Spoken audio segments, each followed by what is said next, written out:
Viral এই মোম দিয়ে বানানো উনুনটাতে আজ আমি সবাইকে চা বানিয়ে খাওয়ালাম। হ্যালো এভরিওয়ান, আমি প্রিয়া। দেখো আজকে আমাদের বাড়িতেও গ্যাস কিন্তু প্রায় শেষের দিকে। তবে আমরা গ্রামে থাকি, গ্রামে থাকলে সেরকম একটা অসুবিধা হওয়ার কারণ নেই, তারপরেও মনে তো একটা ভয় রয়েছে। ভাইরাল ভিডিওটা আমার চোখে পড়লো, মোম দিয়ে সুন্দর একটা উনুন বানিয়ে তারা চা বানিয়ে খাচ্ছে। তো আমার মনে হলো চলো গ্যাস তো আর শেষ হবেই, একবার ট্রাই করে দেখি আদৌ এটা কাজ করে। কারণ প্রত্যেকদিন ঘুম থেকে উঠে আমার কিন্তু চা ছাড়া ভালোই লাগে না, তাই আমিও কটা মোম দিয়ে আজকে এই হ্যাক্সটা ট্রাই করব।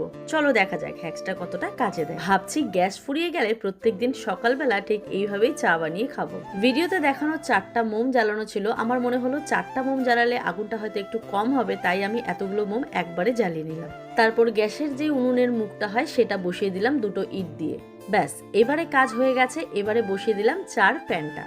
মনে না বিশাল একটা আনন্দ ছিল যে হ্যাঁ সুন্দরভাবে হয়তো চা হবে, যেরকমটা ঠিক ভিডিওতে দেখাচ্ছিল। দুধ দিয়ে দিলাম, জল দিয়ে দিলাম, সাথে চিনি দিয়ে দিলাম। এবারে অধীর আগ্রহে বসে আছি কখন এটা গরম হবে। তোমরা বিশ্বাস করবে কিনা জানি না, প্রায় আধা ঘন্টার বেশি হয়ে গেল, এখনো পর্যন্ত কিন্তু ধোয়া ওঠেনি। বেশ অনেকক্ষণ যাওয়ার পর দেখো হালকা হালকা একটু চায়ে ধোয়া উঠছে। না যদিও বা এখনো চা পাতা দেইনি, তো এখন চা পাতা দেওয়ার পর আমার মোম কিন্তু অলরেডি গলা শুরু হয়ে গেছে। একদিকে তো মোম গললে হিটও কম হয়ে যাবে, আর ওইদিকে চা ফুটতে জানি না কখন ফুটবে, হয়তো রাত ফুরিয়ে সকালও হয়ে যেতে পারে। তারপর আমি বুঝলাম ভিডিওতে করা প্রত্যেকটা স্টেপই কিন্তু ভুল ছিল, মানে শুধুমাত্র ভাইরাল হওয়ার জন্য মানুষ কত কি না আমাদের টিপস দেয়। আমারও মাথায় আসলো এরকম গ্যাসে হয়তো তারা এরকম উতলে নিয়ে চাটাকে তারপর আবার সেই মোমের স্ট্যান্ডে গিয়ে লাগিয়ে দেয়, ঠিক আমার মতন। খুব ভালোভাবে বুঝলাম তারা কিন্তু গ্যাসের সামনেই এই জিনিসটা করে, কারণ গ্যাস থেকে পুরো উতলে চাটাকে নামিয়ে তারপরে আবার এই মোমের উপরে দিয়ে দেয়। কিন্তু আমার তো সেটা হওয়ার নয়, আমি তো বাইরে করেছি।